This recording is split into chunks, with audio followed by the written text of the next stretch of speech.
The third installment of the TRON series is exactly what I expected. Stunning visuals, a pulse-pounding soundtrack, and little else. Let's talk about TRON Ares.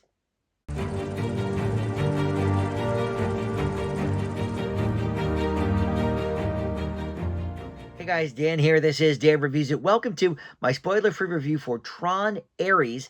This had a pretty successful opening weekend. It probably did not do the exact numbers that Disney was hoping for, but it did debut at #1 in both the US and worldwide box office. But look, the TRON movies have never done that well in theaters, and not that well with critics either. All three of these movies are sort of middling in terms of their Rotten Tomatoes score. So, yeah, I'm not sure exactly what Disney was expecting, but I am surprised that we even got a third Tron movie. I never really thought it would happen after the lukewarm receipts of the second movie. But of course, you had the original back in 1982, Tron Legacy 2010, and now 15 years after that, we have Tron Ares. And the through line here, at least character-wise, is Kevin Flynn, played by Jeff Bridges. He has a very minimal role here, but I don't think it's a spoiler to say that he's in it because he has been doing the talk show circuit, promoting the film, so certainly, I think we figured he was going to be a part of it at some point, but it's very minimal.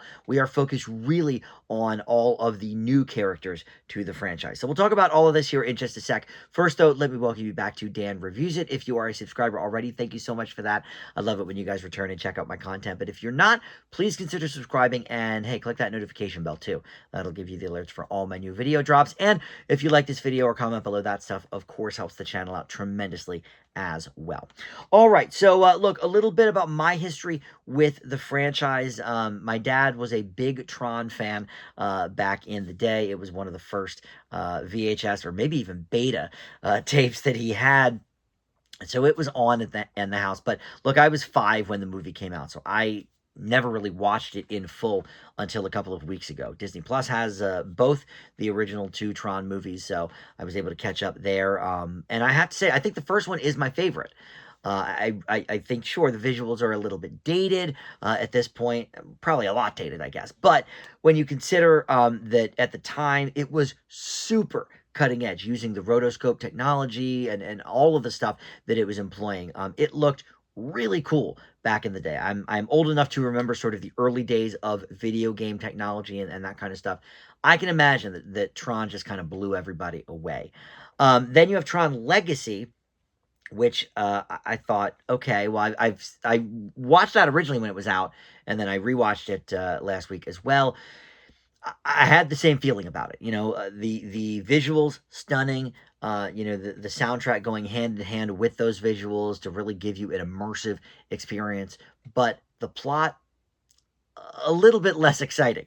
And so I didn't have high expectations going into Tron Ares, but that's kind of about where I am with this film as well. So before we get into the actual review, a brief rundown of the cast. So you have Jared Leto here as the star. He is playing an AI program called Ares, created by Julian Dillinger, who is played by Evan Peters here, the CEO of Dillinger Systems and the grandson of Ed Dillinger, who is, you know, part of the Tron lore. And with that in mind, you have Gillian Anderson here as well, who is the daughter of Ed Dillinger and Julian's mother.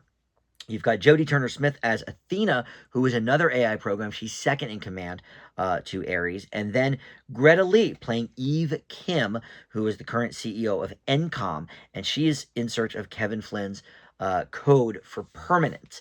And we have a big backstory on her character. She was, you know, in the industry with her sister, and, you know, they were sort of business partners and all of this, but her sister passed away, and so now she's sort of carrying on that work and trying to find this permanence code.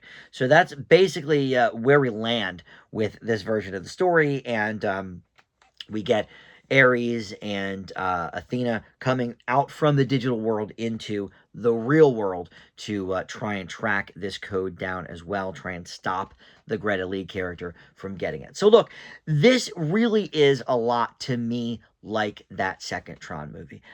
You know, I'll repeat it again here. The visuals are stunning. I mean, I would not be surprised at all if, you know, this gets nominated for, a visual effects award. And in fact, if it doesn't, I would be shocked. Really, it is the most visually stunning film I've seen this year. And if you see this in the theaters, I didn't do the IMAX, I didn't do the 3D, but I was still blown away by what I saw. So I imagine it's even that much more immersive in the IMAX or the 3D. And then you've got this soundtrack. Nine Inch Nails is providing us with the great soundtrack for this movie. Daft Punk did it for Tron Legacy. And look, these are bands that really kind of came into creation from some of these ideas and the music that came out of the original Tron. Daft Punk certainly has said that about their sound, that they were heavily inspired by the visuals and the music in the original Tron. Nine Inch Nails, I don't know that Trent Reznor has actually said that, but I can imagine. I mean, it really comes, with the full package here. And the music here, outstanding. And look, I'm a Nine Inch Nails fan. Okay, maybe I'm a little biased, but their pulse pounding rhythms. There's a couple of songs with words even, which enhance it. It really is an immersive experience and visually stunning. But just like Legacy, Ares really lacks any decent plot. The plot that does exist is rather threadbare. It's a little bit confusing, and maybe that's some of the tech speak or whatever. But you also have this really kind of lame villain in the Evan Peters character. He is just kind of this whiny CEO type. I don't know if they were going for something specific there, wink, wink. But either way, look, he's a legacy, character for this company because we've had the Dillinger family throughout this series. So yes, he's known to the Tron universe, as is Gillian Anderson as his mother, but they just are not compelling characters, and really none of these characters are that compelling. The Greta Lee character, searching for the permanent code, she's all right, and I feel for her sister and that whole family plight, but it just wasn't enough for me to really get me into this world. I think that really is kind of what sets the first Tron apart from these other two, is that yes, even though the plot was a little bit convoluted and whatever, it was a little basic for what it needed to be. The Jeff Bridges character, Kevin Flynn, was an interesting character. I didn't find that here. And I understand that Ares and Athena are supposed to be artificial intelligence, so maybe they're not supposed to be that compelling. And some people don't love Jared Leto as an actor. I think he's fine. He's fine here. He's actually given us some really great performances too over the years. And then some other ones that maybe he was kind of sleepwalking through. This one fell a little bit in the middle for me, but he's an AI program. He is supposed to be sort of monotone and robotic. That comes with the territory. But I have to admit, I still didn't care about what was happening there.